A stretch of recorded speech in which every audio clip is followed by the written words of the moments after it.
maintenant, on va passer Merci, à la Mathilde. santé. Je n'ai pas fait de transition parce qu'il y a des sujets qu'on n'aborde pas aussi facilement que les autres. Bonjour, docteur Bonjour à Valenduc. Bonjour tous. Vincent. Au programme ce matin, les hémorroïdes, un Eh oui. sujet un peu gênant, mais concernant.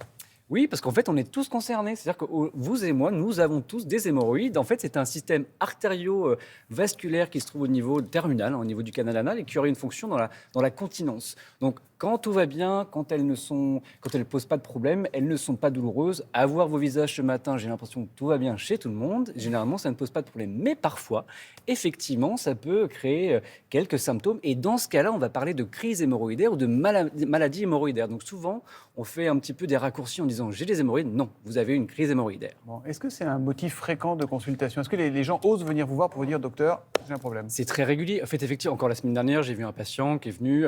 En fait, vous avez souvent la même phrase d'accroche. Docteur, je viens vous voir pour un problème un petit peu gênant. Donc, on sait que ça va parler d'un problème en dessous de la ceinture. Donc, ensuite, il faut bien sûr affiner.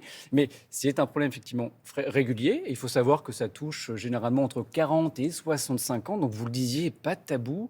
Il faut pouvoir parler librement avec son médecin. Alors, on sait que c'est plus facile à dire qu'à faire, hein. Nous-mêmes, quand on doit aller voir un confrère, bon, on sait que c'est pas de tabou, il faut y aller, mais encore une fois, c'est important de prendre soin de soi. Et ça touche autant les hommes que les femmes?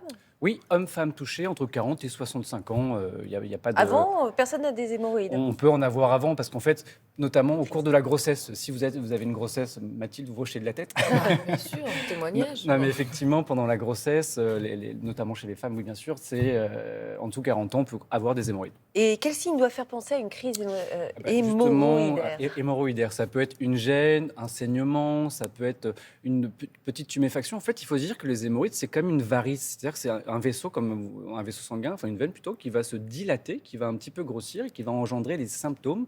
Donc voilà, ils sont multiples, ça varie, hein. Moi, j'ai des patients qui viennent, certains vont dire j'ai un saignement, une boule, d'autres c'est juste une douleur ou une gêne. Donc encore une fois, on consulte.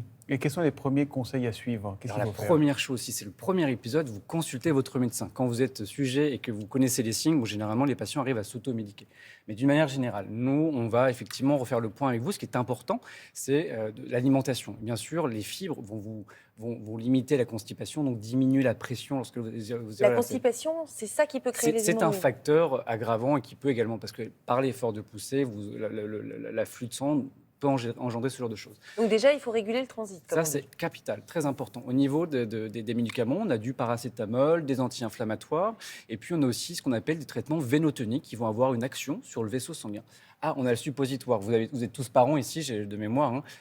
Vous avez déjà utilisé un suppositoire. Comment vous l'aviez introduit, vous vous souvenez ou pas du tout? Par le bout plat ou par la pointe? Par le bouple, là.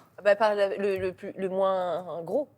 Enfin, la pointe. Bon, donc. Mathilde a raison, c'est par le bout plat. En fait, Ah ouais. en fait, lorsque le suppositoire est introduit, quand il va passer au niveau du sphincter, il y a un effet propulsif comme ça, quand le sphincter se referme sur la pointe, et ça envoie c'est comme ça favorise, ça limite le fait de ressortir.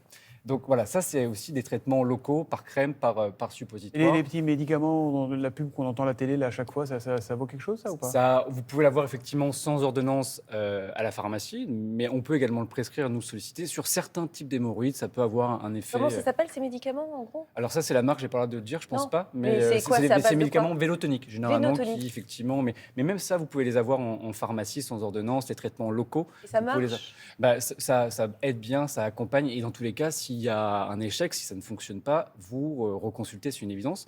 Et au niveau de la toilette, c'est toujours bien de faire des petites toilettes locales et douces pour bien prendre soin de sa zone locale.